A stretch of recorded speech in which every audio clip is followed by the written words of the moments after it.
This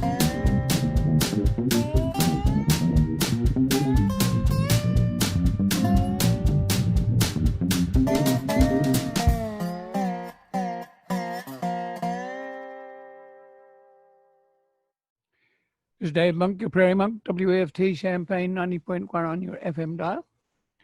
And it's September the 6th. And I want to talk about possible tax purchase and a proposal for an acre of prairie. Not for us, but to advise. So first, the tax base. This time of the year, everyone is supposed to pay their taxes, and they usually do. They have a chance to pay early and late in two segments, but sometimes people get to be short of money, and they are in the boat of having to have their land or their house or whatever sold by the county to cover the taxes. There is usually an organization in the background that is professional about this and brings all the tax deals in the counties together. I think DeWitt County has only a very few delinquents, and they're not always delinquents. We jointly don't quite know why this sliver of land that we're looking at, it's parallel to the Heartland Pathways, and it's at least half natural. It's an unusual shape. It's about 40 feet wide at one end, 60 feet wide at the other, and about 2,500 feet long. That means it's a very brief piece. So we think that it might be because we knew the farmer well, and he enjoyed walking on the Heartland Pathways, undeveloped as it is. And he had this little piece of land adjacent to us that was nature that he liked. And we think that he got to be in a nursing home and then passed, and his children sold the land, and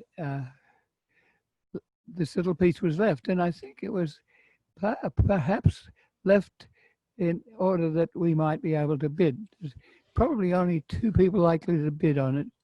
One is the farmer that bought the rest of the land, like 160 acres, and ourselves. So the county sends a note and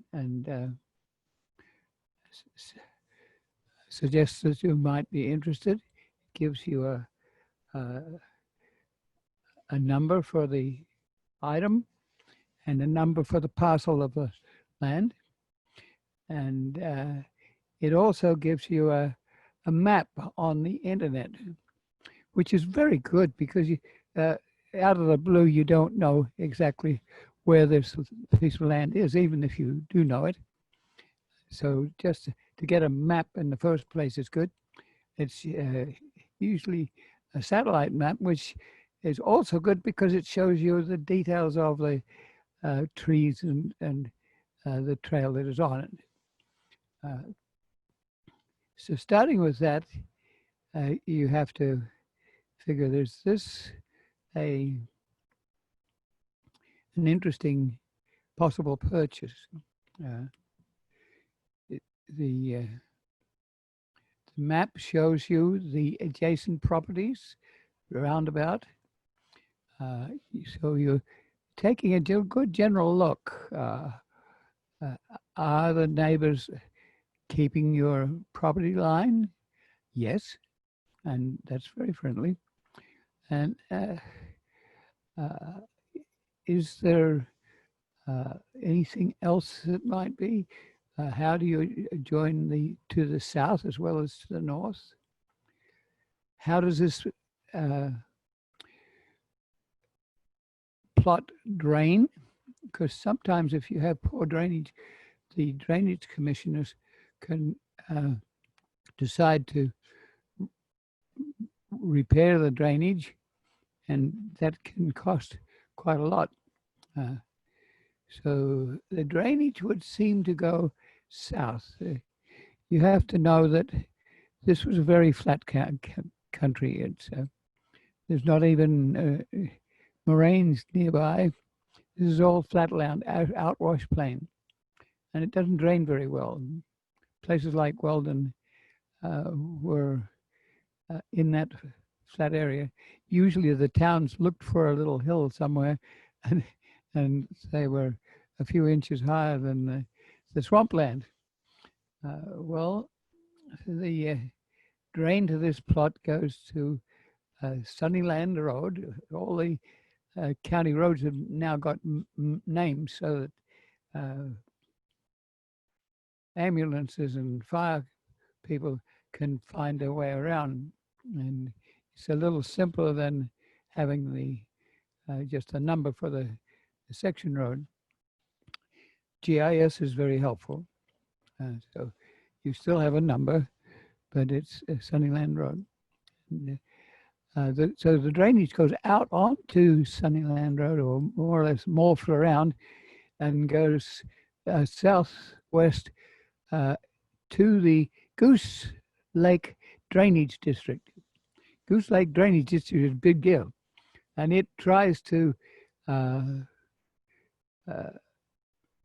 eliminate that swampland. In one case, our railroad line and the little railroad bridge is 30 foot higher than the drain. So you have to know that sometimes these drains are big, and the aim is to get the water off the land, and there would have been no agriculture if this hadn't happened. Sometimes we're afraid it does go off too quickly, and it erodes the land and ends up taking nitrogen and phosphorus and other chemicals to the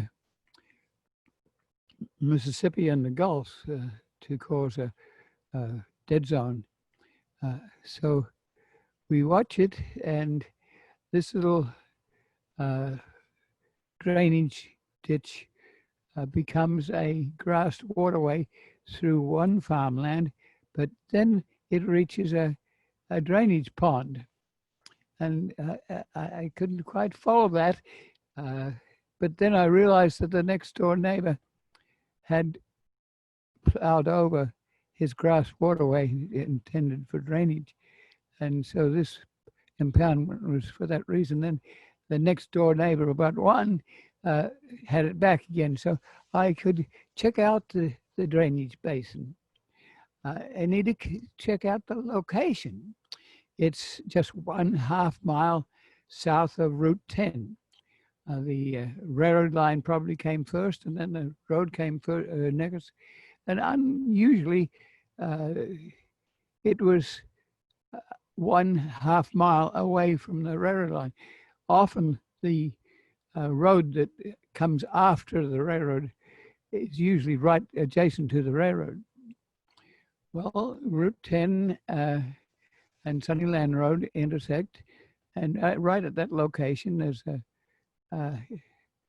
high school and a grade school, and this little part of land is just walking distance from the school, and perhaps could be useful for biology in the future if we manage to get our act together and get the railroad bed into a trail, and also to preserve the land on either side for the prairie that is there. And not a lot of it, but there's nature there, and we would like to preserve that. We looked at this reasonably late, so we didn't have a lot of time to go communicate with the principal of the high school or grade school, and there's some things that we didn't get to do. one of the things that you need to know is uh, the title or the deed. Uh, if you're on a railroad, and this was very near a railroad, there are several different deeds that could be involved. One is a warranty deed where the railroad attorneys bought the land uh, and it's the railroad's property. That's a very good deed, and if you buy the railroad bed, that is a plus. Then there are easements where the farmers at the time, this is probably in the late 1850s, might have even been later than that. Uh, so farmers already had established their properties, and they may not want to uh, give over land in perpetuity. So they create an easement. There's several different types of easements, but the easement more or less says that this purchase will only be for the time that the railroad is in action. If it retires or abandons, it will uh, revert to the farmer. And so the lawyers would make a deed, and these deeds are housed in the county offices, and they're in huge books that are fairly heavy for you to lift. Sometimes you have to pull them out on rollers, and they're dusty, and you have to go to the page for your plot and look to see if you have a warranty deed or easement, and you uh, can also look to see if you have a uh, adverse possession. When they couldn't find the owner of the land, or there's only just 15 feet and it didn't really matter, uh, uh, adverse possession was when the railroad just went across without making a title or a deed with you. So those deeds revert. And there's also the chance that the owners who didn't like to give a warranty deed or an easement would be charged with eminent domain. That means that the railroad would go to the county and perhaps the state and say, we're putting in a railroad line here, we have it designed, and this one owner doesn't want to agree with having the railroad go across his territory or her territory. So then they institute eminent domain. That means that if if it's considered that you have public use, or public has the right to say that this is what they want, and so they take the law to you through a law called the eminent domain, and those titles revert to the owner if the railroad fails. The plot of land that we're looking at is not on the railroad, so we're pretty sure that our deed is a warranty deed, and so it usually is not given to you as a warranty deed, but as a quit claim deed. That means that if you buy it, you also buy any problems that go with it. And so most railroad lines are quit claim deeds, and sometimes 60% of them will be titles that you could be sure of, and some of the perhaps even 40% might be easements and adverse possessions. So we think that one is safe. We scan to see uh, who else is buying, who else has drainage through their property. What are the widths? Our width at this location is 80 feet. At other places, it is 100 feet. Uh, and so you move around to to explore the area without necessarily having gone to the site. I know the site well from having walked it and driven it many times. So the satellite feed is rather helpful. It is possible that you can make a deal with the farmer if you think that it is a valuable site. But in this case, the farmer is out of town, and that there was not time for that sort of negotiation. The tax organizing company says that this is a weird piece of ground, and if you want to take the risk, it's likely it won't sell, and you will then be able to negotiate with us for a price. If the owner comes along at the last minute with cash, then it will be taken off the list. Or you might have the tax buyer buy the land, and then you can negotiate with the tax buyer for a price. He's taken the risk of buying this land, and he needs to be paid for the effort that he's put into it. But if you're working with the tax buyer, male or female, you can perhaps extend the friendship. So instead of having to pay the tax bill all at once, you might be able to pay it over a period of time. And then again, you have to pay the bank or the buyer for the risk they've taken and for the involvement with lending you, more or less lending you money.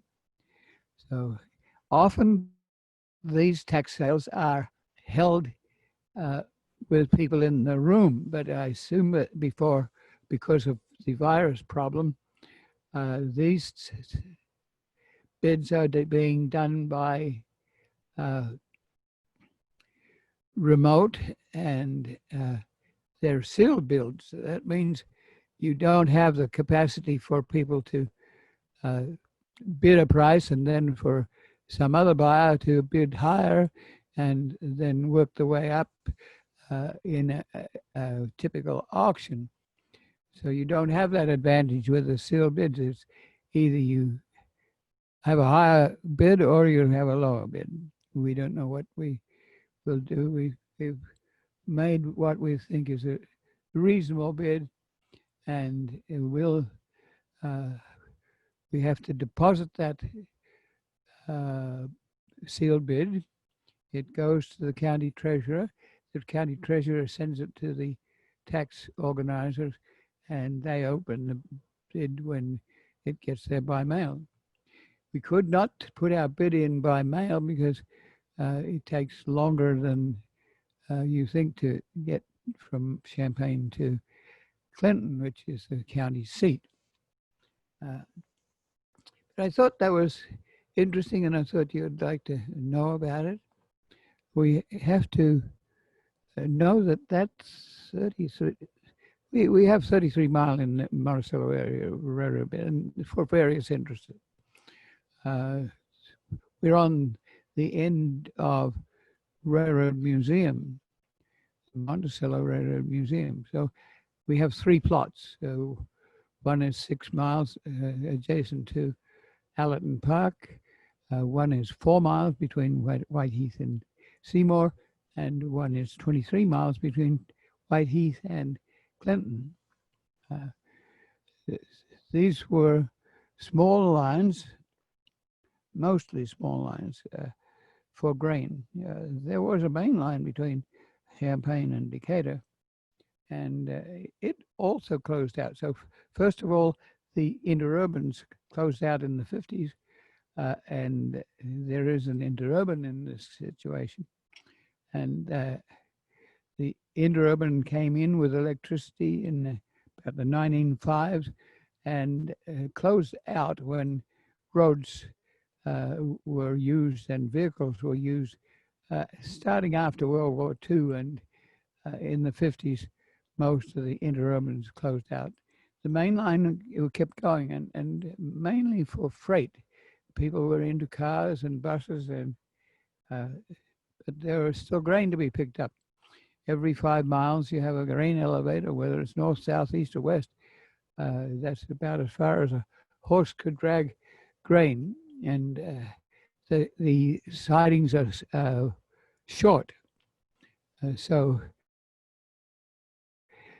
to gather up grain, an engine has to be picked up by an engine driver and taken out to these elevators, like at Lodge and DeLand, Weldon, and Lane and Clinton. And so these grain lines in the 50s were becoming poorly maintained. There were derailments, and there was a Steigers Act which allowed these grain lines to abandon.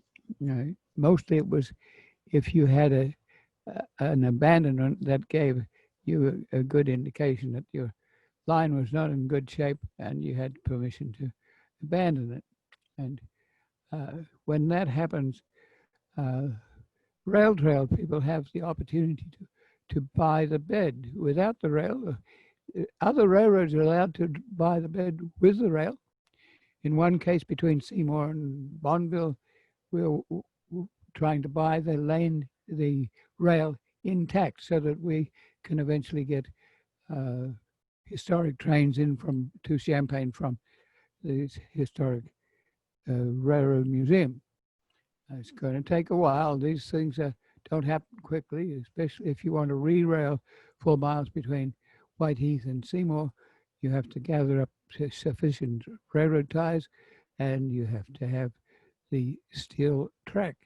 And that comes out of other abandonments, but it has to be the right type. You have to match the rail to the style of the Railroad Museum, for instance, or what was the main line that went from Urbana to Decatur. The trains that went and picked up grain could go Champaign, Bonneville, Seymour, Whiteheath, Monticello, Cisco, and on into Decatur. From Cisco to Decatur, there's a short line that's been retained by the elevators. Then once they get to Decatur, they would go north to Maroa and Clinton, and then they could come back from Clinton, Lane, Weldon, DeLand, and back into Whiteheath and to Champaign. That the first abandonment was between Seymour and Whiteheath, and subsequently the Railroad Museum bought 7 miles, and we bought 33 miles of railroad bed. Not contiguous, because the little towns that had elevators needed that land to load elevators and put them on the road. In some places, we're trying to get those elevators to go back on the rail between Seymour and Bonneville, so that we will keep intact the railroad traffic, which indeed is helpful, because it's once you've spent the money on creating a railroad, there's not a lot of expenditure on maintenance, and the energy expended by steel wheels on rails is much less than the energy expended on tires and uh, motor vehicles. That means that you are hoping to get a trail and then a rail from Whiteheath to Seymour and reactivate the rail uh, use of for grain. Uh, so uh, on the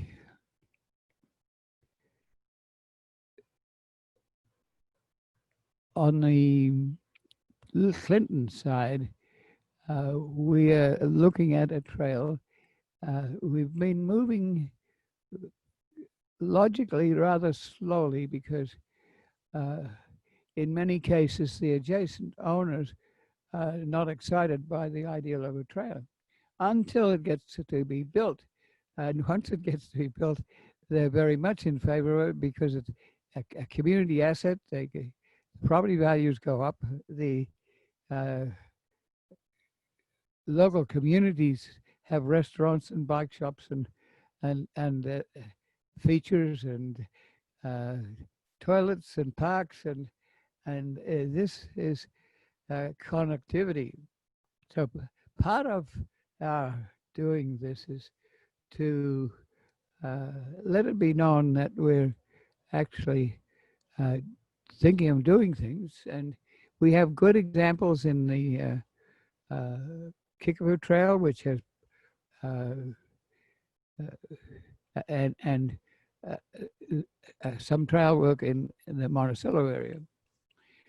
We bought long before there was a Railroad Banking Act, which saved railroad beds by enlisting hikers and bikers to buy the line and use it uh, in the interim, and railroad could come back in and re-rail if necessary. So this has been working very well, but we were before that time, so we don't have the $12 million that's being assigned to the 25 miles between Banner and Danville, plus state money, plus local money, plus grant money for different things. And I would guess that in the long run, at least $20 million will be spent on this corridor. But it is cheap expenditure for the like of the railroads, because if they were to come back in 50 years' time and have to service a factory or something like that in Danville and it wanted to go to Champaign, you're going to have to buy back land that is very expensive and almost impossible to get if you go through the cities. So this is a gamble to save railroad beds and still have the right to come back in if necessary. The railroad has to buy the corridor back, and in some cases, the railroads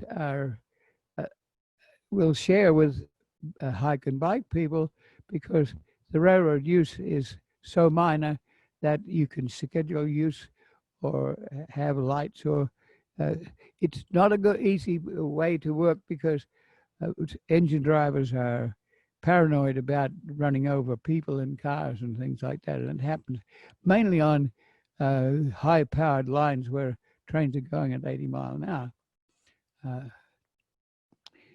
So looking at all this, we're looking at regional planning. We're looking at how does the Kickapoo Trail relate to the Sangamon Bridge Trail, which is 2 miles between Old Town Monticello and Newtown Monticello, the suburbs on the west. And these trails are popular, and that is helping us to think about the 23 miles and to develop it slowly for in the years ahead. So buying this little sliver of land helps us to indirectly talk to people who will be concerned about the future of this land. For some, it is potential corn and soybeans. And our occupancy has been a waste of land, and it should be worked. You take off the ballast, and the soil underneath is uh, original prairie soil often and very fertile. Uh, but conservation and growing nature is also a land use, and so while we're waiting, the land is there. There is some unfortunate part that sometimes trees grow. There's one that is an autumn olive that was brought in because it had olives, and that was good for birds, and so it was a bird strip.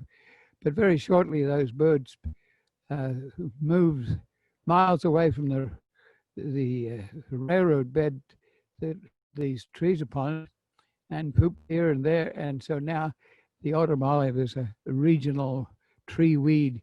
Uh, but if you leave it there too long, it will change the pH or the acidity of the soil, and it's not good for prairie preservation, but it can be very expensive to remove. That's when you get volunteers involved, and so it's a long, slow process. You have to advertise what you're doing and why, and so we haven't moved dramatically on the portion between Whiteheath and uh, Clinton for that reason. And this would be, again, where we're talking to the county and to the adjacent farmers, and protecting our corridor. It's called a right-of-way. The ballast in the middle, and usually if a train is on it, there's a 25-foot area where it's used by the train, so you can't have vegetation leaning over that. You also have to realize that your trees, if they're growing, the adjacent farmer can be shaded out, so you have to make sure that there's that sort of connection.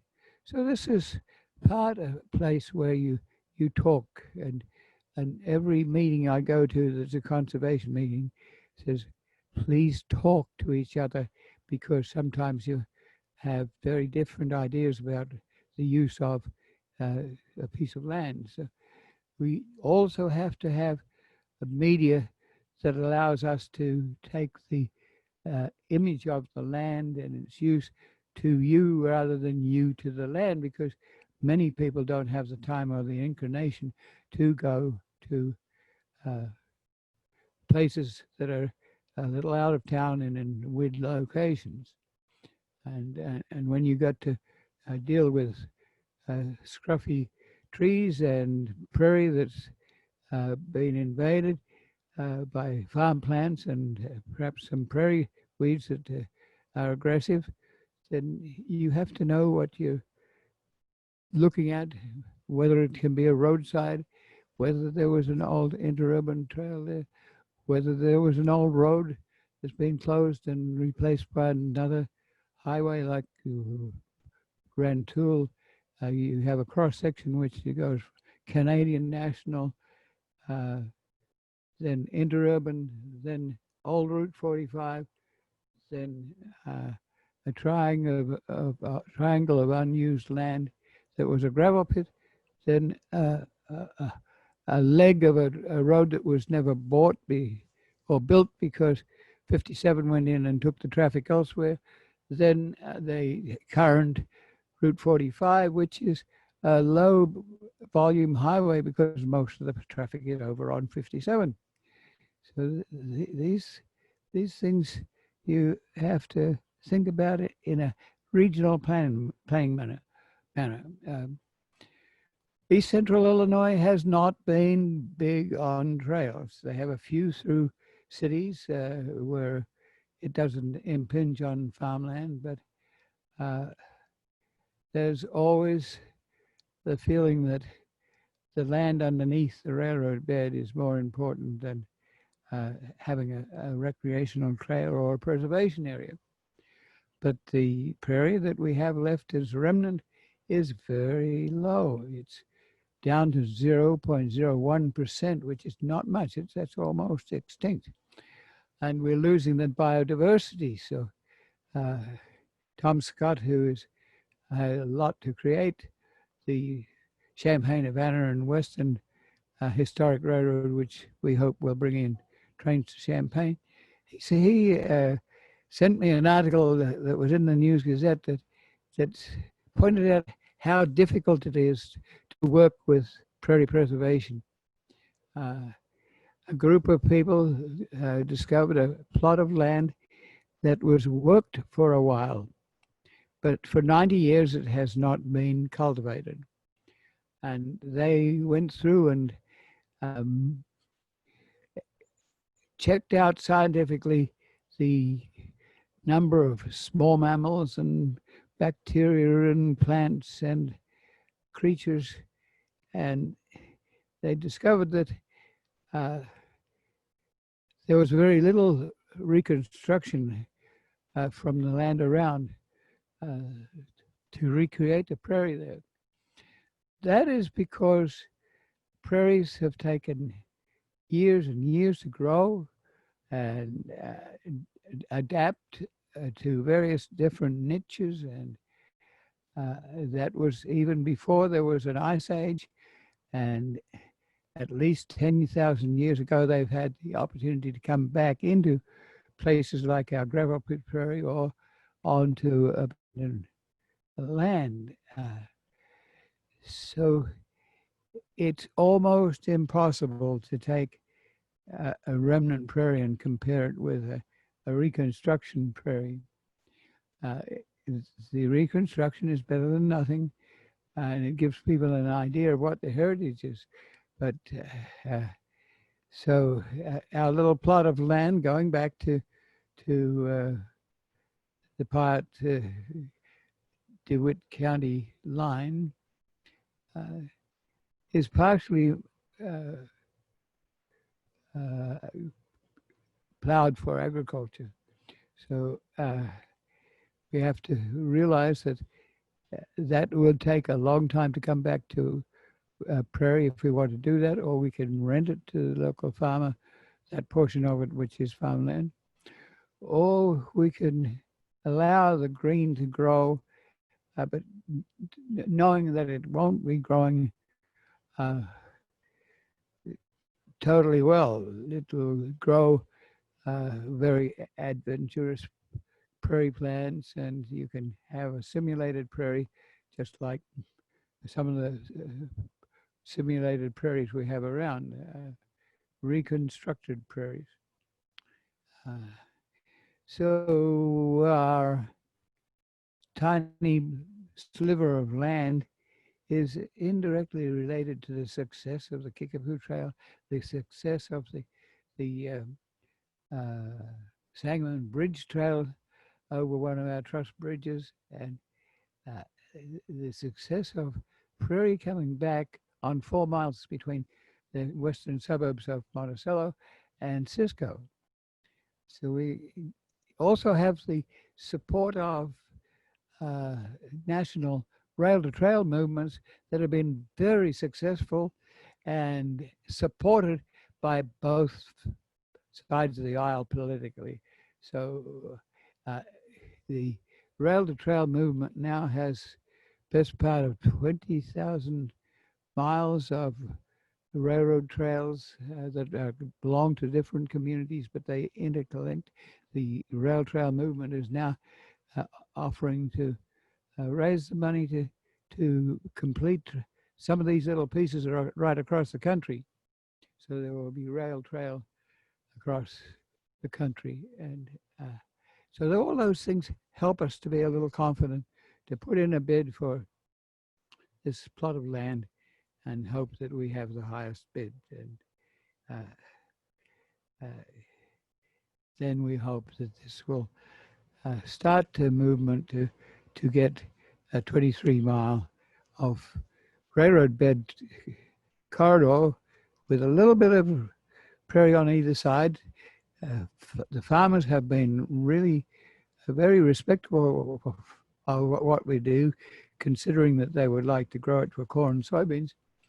Some have moved in and encroached a little bit, but we still have the trail, and hopefully we have some native soil and prairie plants. Only in one place has the railbed been dug up completely on a warranty deed. We own that land, and one has to go into gyrations to try and stop that farmer from occupying our land. If he occupies it for a period of time, he may get to own it. So we have had that quarter of a mile surveyed so that we can uh, go to court for cease and desist. But that survey alone is costing us $12,000, and so it's expensive, and we are not certain how we can go ahead. There's a lot of learning process here, so it's not simple stuff. If you're going to uh, extend these railroad beds, actually 5 miles of these railroad beds between Clinton Lake and Weldon Springs State Park joins those two parks, and we hope that one day that will happen. It is across a river basin, a salt creek, and it also negotiates over a Hensley moraine, which gives the landscape some character that's different from the flat land at the land in Weldon and those places. So we're watching. We might not be here ourselves to do this, because this is the sort of thing that goes into other generations, and other generations are not going to have anything like what their great grandparents had access to. And some of the present grandparents know that, and they do want to see something left for their future generations. And the future generations are realizing that they're losing out, and they're actually the ones that are going to have to pay for this if it's done on loans and going into future generations. So you're really looking at a broad spectrum of, say, about 8 counties. We've formed a Grand Prairie Friends, which has taken off and done very well. It has morphed away from prairie a little because it's very hard to do prairie preservation, and prairie preservation doesn't excite many people because it looks like weeds, and it's not got the character of forest. So sometimes Champaign County, which was 94% prairie, gets to be planted to forest because you can hug a tree and you can enjoy it in a different manner. So that organization is now doing very well. Hardly even knows where it started. It started in the framework of the University of Illinois, and we created it, and it has now been 35 years, and we give them a lot of credit. We do know where it started and how it started, which wasn't easy either. It had to involve many different departments of the university, the environmental studies, Office of Instructional Resources, life sciences, and many different departments, where we ran on contingency money, and then that contingency money ran out at the state level. So we came to Champaign and became more of a community-based organization, which we were to some extent in the first place, because the university does work with the community. So once again, you're looking at regional planning, but regional planning often has dropped back to doing things for bicycle trails in cities, and there's very little looking at the more general planning for trails. We have one trail coming in from Bloomington to Farmer City to Mansfield, and that is again in the Midwest, in central Illinois, in a place where it could come into Champaign and into Monticello, and then to other places like Allerton Park, and we had hoped to eventually connect this down to places like Arcola and Arthur and Paris. Didn't exactly happen, and we lost that 30 miles. Well, it was actually 56 miles at one stage. This is tough work, and we're in the middle of it, and we like you to understand what it is. Sometimes do go out and see what these sites are about, and we have a responsibility to let you know where those sites are and to take you and show you what we're talking about. Now, I want to change scenarios. We often get asked to be advisors on prairies. I have a bridge builder down by Sullivan and Effingham, and he blames us for his getting tied up with 5 acres of prairie that he's planted, and he's a road commissioner in some way, but he's morphed into prairie. He's actually putting vegetables in and flowers in amongst his prairie, and so every once in a while he sends me a picture that I have to identify or advise on. Well, this week I got a letter from Lori Catarini, who has been here for a long time and went to Wisconsin, and she's at Kenosha at that moment, which is a town that's had other fame for the last little while. But she's working with a cancer retreat, and she's got a grant for an acre of prairie, and she's seeking advice. And I do have advice because it's not easy to grow a prairie. There are various types of prairie. You can do a rough prairie. You can even just have prairies in the middle of the road, little blue stem bootaloo, or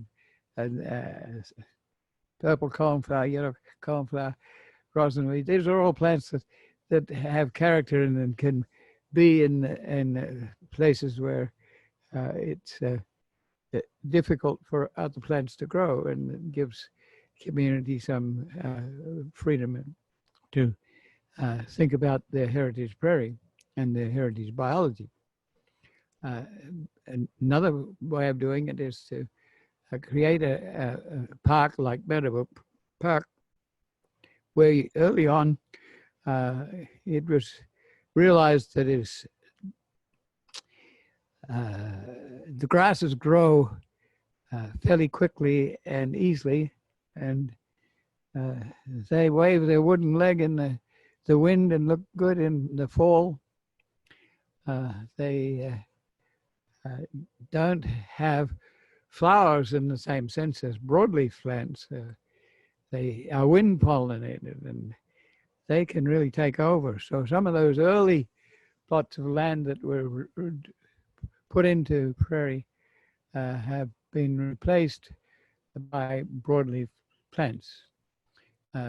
Some of Meadowbrook Park included grass prairies with some compass plants and other plants planted in.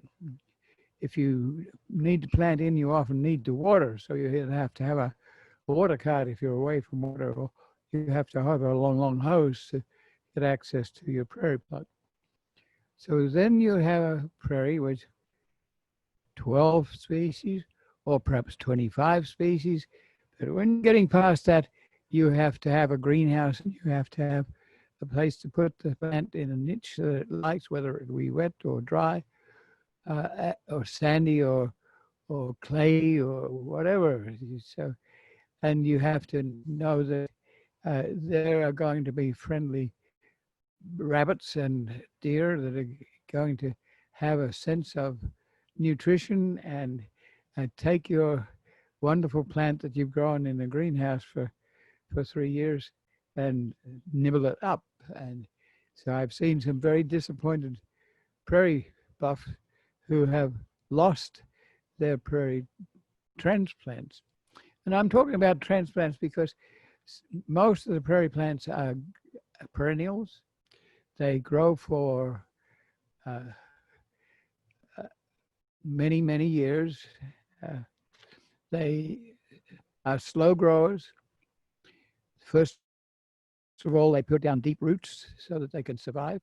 So sometimes you walk around your prairie restoration and it'll be 5 years before you actually see the plant. You might see the leaves first, but mostly the plant is underground. These are perennials mostly, some few like Canada wild rye annuals. And so you plant these in a diplomatic fashion and you have the simulation of a prairie and creatures will come, the butterflies will come, and the birds and the bees. And you perhaps have a tree here and there to give a little bit of shade for shade-loving species. No, so in a cancer situation, you're in a hospital situation. Hospitals are in transition. The regular hospital is often being condensed to assisted living, and the assisted living is much more lucrative, which means that in the first place you have to figure out, is this plot of land going to be reverted to lawn and something else if the hospital is retired? Is there someone nearby who would like to buy this land if it's into prairie? And is there a staff that is interested in maintaining it long after the planner has put it in?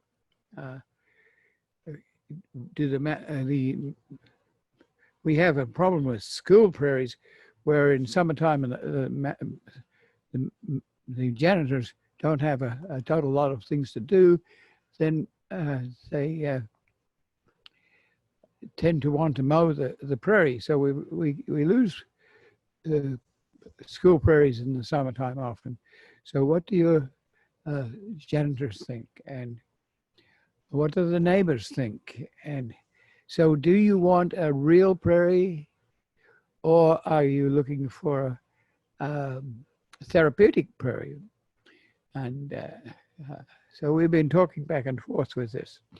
Laurie would like to select seed and put it in with perhaps a plant that would act as a cover crop for a while and wrap it up in and get patients to plant the seed bomb. So that would be good, but there's not much instant gratification there. So if you are wanting to do therapy, you might want some grasses that can be seen and be known to be prairie. Do you put a path in? Do you put a path in that's a little wiggly woggly? Do you try and cut down the rectilinear nature of the prairie so it's more natural? Do you have a conversazione area where people can talk and enjoy? Do you want a sculpted piece? What would the sculpted piece be? Would it invite birds? Would you have a bird feeder, bird nest? You can attract all sorts of wildlife without much bother. Is this prairie connected to other prairies in the vicinity? Is it near a railroad line? Is it near a park? Can a bird fly from here to there? Can this bird or beetle have enough room to feed and propagate. So there are lots of questions here that I have, and I'm thinking that this prairie might be a therapeutic prairie that would give people the opportunity to look at their heritage one more time. It would grow fast enough to be respectable within 2 years, perhaps 3 years, perhaps 5 years. It would have water so that transplants could be watered. It would have a fence, and that's a problem. If you want a fence to keep a deer out, you're going to have have a high fence. If you're going to keep rabbits out, the bunnies can get through an inch hole of netting. So you have to have netting that not only it stops the bunny at the ground level, but it stops bunnies from digging under the netting and getting in, and they can be devastating. So how do you do that and also be aesthetic? Do you sit the patients on a bench a little far away so that you can have low plants close and high plants behind? Do you want them to be right in the prairie and at the conservazione area, looking at a sculpted piece? And I think we're getting close to the end of the program, and I like to leave some time for the WEF announcements. We're totally dependent on WEF and Urbana Public Television to help us do these programs, and to not only do radio, but to do television and to be on YouTube as the Prairie Monk. And this is our attempt to get information to the population, because very few people know their prairies, and again, it's very few people that are able to take the time and lifestyle to develop a prairie for 20 or 30 years. And so it's not realized that this is a commitment that's serious. So this is Dave Monk, your Prairie Monk, WEFT Champaign 90.1 on your FM dial. And go out and look at the prairie sometime.